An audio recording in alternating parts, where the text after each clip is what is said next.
Hi friends, how you doing? You good? I'm good too. Today is hair day and we need to recolor. We need to put her in a style. I'm thinking something like this. So let's get right into it.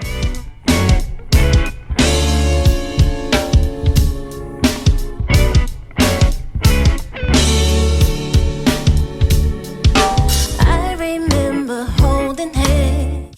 We are going to make some head wraps. This is why it is very important to keep your scrap fabric. This one, now they got a little stain. Oh my God. Let's see that little stain, girl.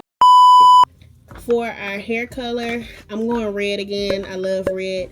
I was thinking more of a color that's deep like this, but maybe a little lighter. We just gonna let the spirit move us. I will be using this hair color with 30 volume developer because I do have locks, and you don't want to go too high with the locks, so you're gonna break your locks off. So I didn't get a 40 volume, and the 20 volume developer is for relaxed hair or processed hair, and I don't have that, so we're gonna stick with a 30 volume and we're gonna get right into it. So when I'm doing my hair color on myself, I like to put it in this squeeze bottle that I got from the beauty supply store, because it's just easier application. If I was doing this on someone else, I probably would not use the squeeze bottle. I probably would use a mixing bowl and a tinting brush, but we're not doing it today because we're working on ourselves. So I am adding the remaining developer that I have in my stash to this bottle. We got to use what we got because I didn't want to buy any more. So I am sectioning my hair into 6 sections. That's easiest for me with the amount of locks that I have rather than 2 or 4. So I am going to now add the color to the bottle. Once I added it in there, I noticed that this was like fire truck red. That's not the red I was going for. So in my stash, I had this leftover color. I'm just going to mix that in to try to get as close to the color on my cape as possible. And when I'm adding the color to my locks, I focus on the roots first, because those are the darkest parts, because that's my new growth. So I focus on the roots first, and then I distribute down the hair shaft because obviously that's lighter, and the back of my hair is lighter than the front of my hair, so it takes more processing in the back than in the front. So I am going to distribute that all the way down my hair and we're done. All right, now we have the hair all recolored. I like it. This is more like a deep red. It actually is a pretty decent match to the color of my cape. And next we're going to retwist using lock-in gel before we get into our styling. Retwists for me are very, very simple. I try to use as little product as I can because locks tend to build up a lot thicker or quicker than normal hair. So I do use a very light touch when it comes to adding product, as well as the number of products I use. And I do a palm rolling technique instead of interlocking or anything like that. But if I see that my locks need it, I'll do what needs to be done. I'm the only one that ever takes care of my locks, so it's all on me, y'all. Now let's get a little closer so you can see exactly what I am doing here. So when I get to the front of my hair, well, really all over, I like to use the comb to distribute the product a little more evenly. As you see here, I'm not using a ton of product, just enough to fuse the hairs together or gel them together, and I roll my new growth into my lock instead of rolling from the ends to the root. I hope that makes sense. As you can see, I'm not doing any retwists that are extremely tight, just enough to give you a sleek style. All right, hair has been all retwisted. So I have been in the process of combining some of my smaller locks together to make bigger locks. I'm pretty sure almost everybody who has locks goes through a process somewhere along the lines where they like, I'm about to start combining locks, or they cut their locks, etc., etc. So last time I did my hair, I did cut about 4 or 5 inches of my locks off. while combining others. Now I'm in the combining stage, but that has nothing to do with nothing. Just wanted to give a little lock update for all of my lock girlies up there. You are not alone if you want to cut your locks or combine them. We all go through it. I have had my locks since 2018, so that's about a few moments later. That's about 6 years, give or take a couple months of restart, but you know, we're here now. So we are moving on to our actual style today. This Cuban twist hair in the color 350. This is my favorite hair to use when I am adding hair to my locks because it matches the texture almost perfectly. This is my best friend. Also, if you are doing braids, twists, and things, and you don't have one of these, get you one of these. This is called a braid rack. Get you one of these. It's a life changer. It has 2 sides, so you double, the space you have for hair. One of the best things you could have for that. I have 2. So get you one of these. Let's get into the work. This braid rack is God's gift to braiders because it allows you to separate the hair while counting how much hair you have without making a mess. So get you one of those.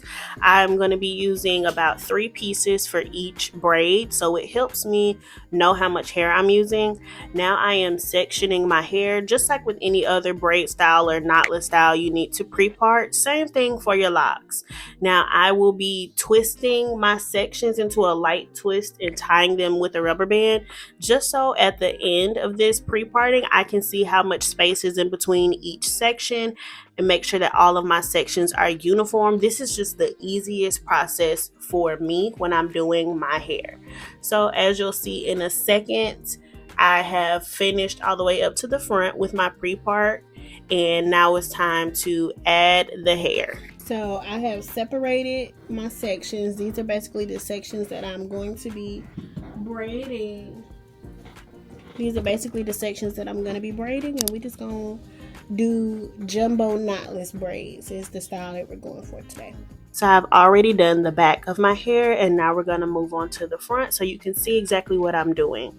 I am very, very, very lightly re-rolling my hair into the retwist style before I start braiding the hair to give a more sleek finish. And I say lightly because you don't want to do this too tight. You're going to pull your locks out, child. And that's not what we're going for. We didn't come this far to be bald head, okay? For those of you who have never seen or done knotless braids before, knotless braids are basically a plait, which means it's not cornrowed to your scalp. And you add hair in as you go. So that's exactly what I'm doing here. I am plaiting my hair down to about 1 inch or maybe 1/2 inch, and then I am adding the braiding hair on the underside of that plait. You want to add it to the underside so that you can have a seamless look. If you add it to the top, like overhand braid the hair into your plait, you're going to notice the transition, and we want a seamless transition here. Even with locks, you can have that. So I am doing 3 pieces of braiding hair so that each of the 3 legs of a plait have the same amount of hair, okay?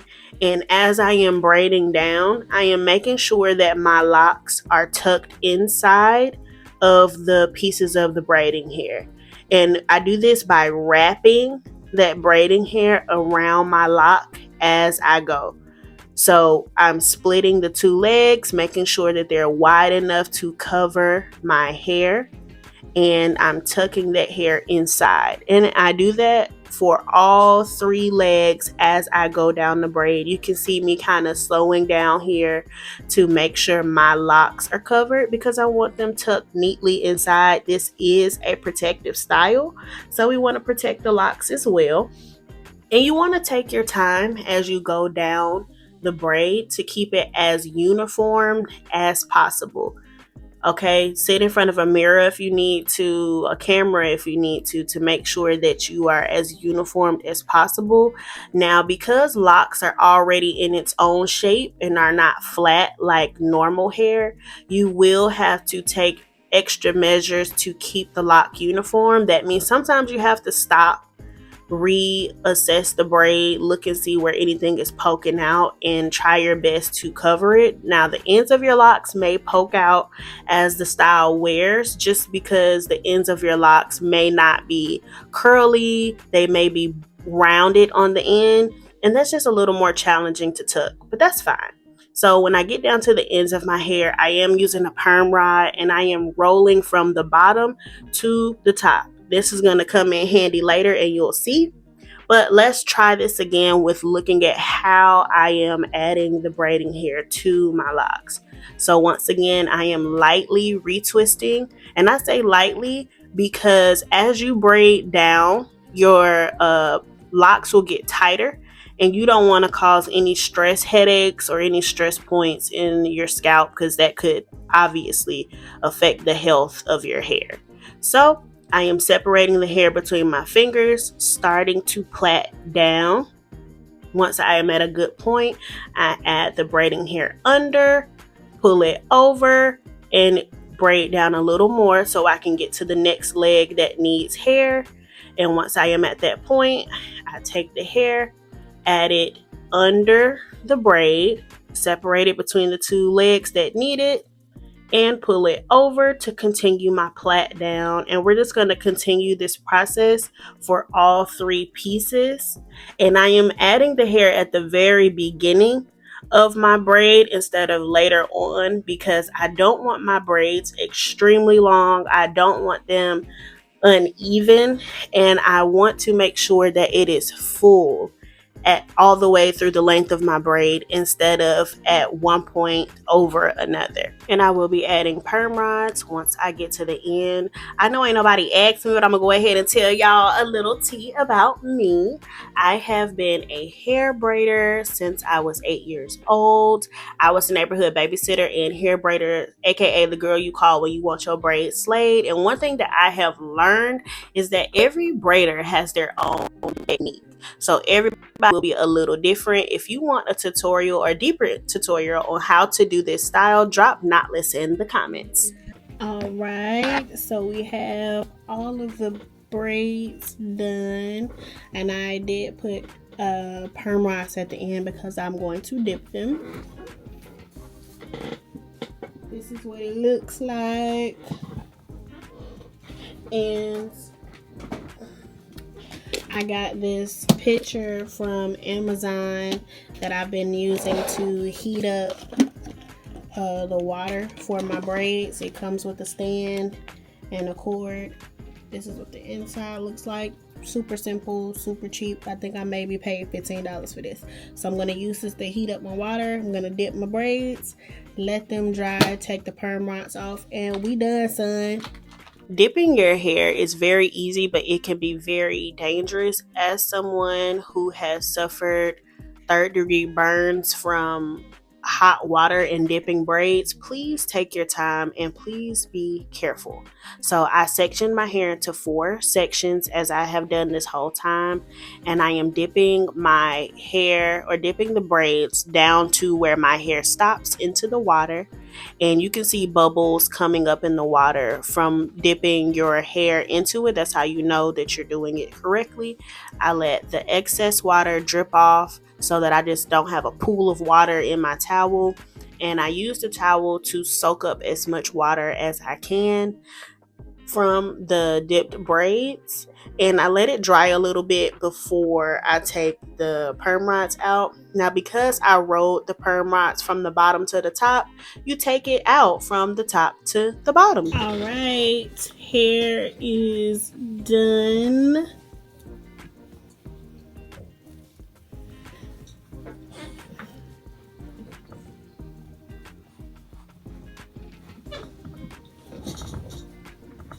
I like it. This is one of my favorite styles to do on myself. Hair is still dripping, but this is one of my favorite styles to do over my locks, because I have medium-ish size locks. So doing regular individuals over all of those locks, headache. This cute, chunky, simple, we know we like a down to the booty braids. We like them, so you know, cute. See y'all in the next video.